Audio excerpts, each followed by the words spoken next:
जीवन में यात्रा भले ही सत्य की हो या संसार की हो, मगर दोनों यात्राएं इस बिना देह के संभव नहीं है।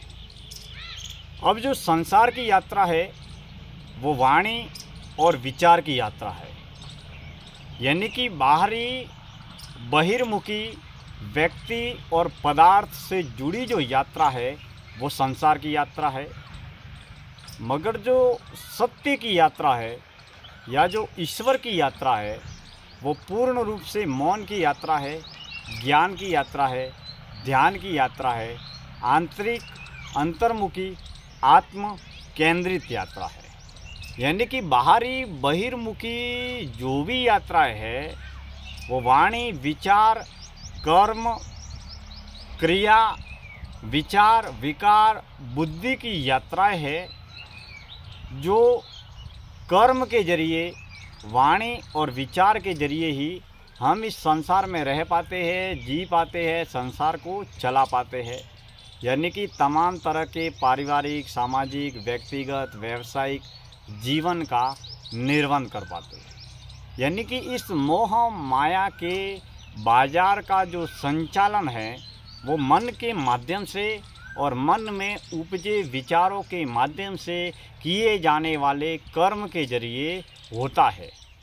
मगर जो सत्य की यात्रा है वो पूर्ण रूप से मौन, एकांत, शांत, आंतरिक अंतर्मुखी यात्रा है। यानी कि देह एक सबसे बड़ा तीर्थ है। अगर हमें संसार को पाना है तो देह का होना आवश्यक है, और अगर हमें सत्य को पाना है तो भी देह का होना अत्यंत आवश्यक है। बिना देह के हम किसी भी तरीके की कोई भी यात्रा तय नहीं कर सकते हैं। अब इस पहलू को अगर गहरे तल तक सोचें तो हम सबसे पहले ये सोचें कि इस संसार में ये पंच तत्व की बनी हुई देह कब तक है, और पंच तत्व की देह में आत्मा, प्राण या चेतना कब तक है। यानी कि जब से जन्म हुआ तब से हमें यह देह मिली है, और इस देह को मिलने के बाद में इस देह में विराजमान एक अदृश्य आत्मा रूपी ऊर्जा शक्ति सदैव विद्यमान है। यानी कि जन्म के बाद में हमें देह मिली है, और देह के साथ में आत्मा, चेतना या प्राण भी मिले हैं। और देह और आत्मा को मिलकर जिस जीवन का निर्माण हुआ है वो जन्म के बाद में जीवन को पाकर, संसार को पाकर मन, बुद्धि, विचार, विकार और समस्त संसार और मोह माया के इस बाजार का निर्माण होता है।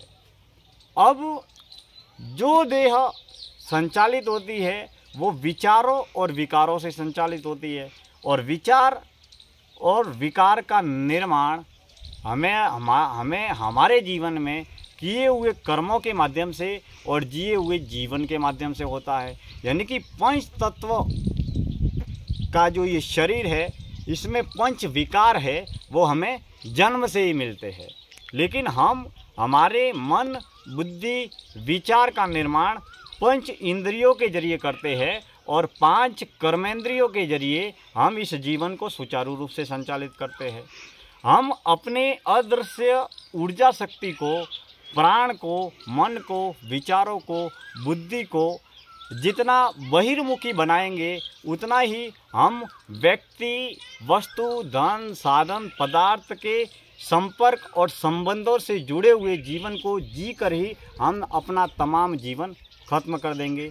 यानी कि मन की शक्ति, मन की शांति और मन की मुक्ति, अगर इस क्रमशः पहलू को हम नियमित निरंतर आगे बढ़ना चाहते हैं, अगर सबसे पहले हम मन की शक्ति को पाना चाहते हैं, इसके बाद में अगर हम मन की शांति को पाना चाहते हैं, और उसके बाद में अगर हम मन से मुक्ति चाहते हैं, तो सबसे पहले मन को समझना बेहद ज़रूरी है। यानी कि मन में जिन विचारों का जन्म होता है वो केवल वही विचार है जो कर्म हमने किए हैं या जन्म से लेकर आज तक, अब तक जो जीवन हमने जिया है, उसी के आधार पर हमारे मन में विचारों का जन्म होता है। अगर हमारा जन्म भारत देश के इस राज्य में, इस ज़िले में, इस गांव में हुआ है, तो जन्म से लेकर आज तक अब तक हमने जिस जीवन को जिया है उसी जीवन को हम जी कर जीवन का निर्माण करते हैं और विचारों की प्रक्रिया नियमित निरंतर गति करती रहती है। आज की इस जीवन दर्शन की यात्रा में इतनी ही बातें, किसी मोड़ पर फिर मुलाकात होगी। बहुत बहुत धन्यवाद। मैं दिनेश्वर माली आप सभी का तहे दिल से हार्दिक आभार व्यक्त करता हूँ।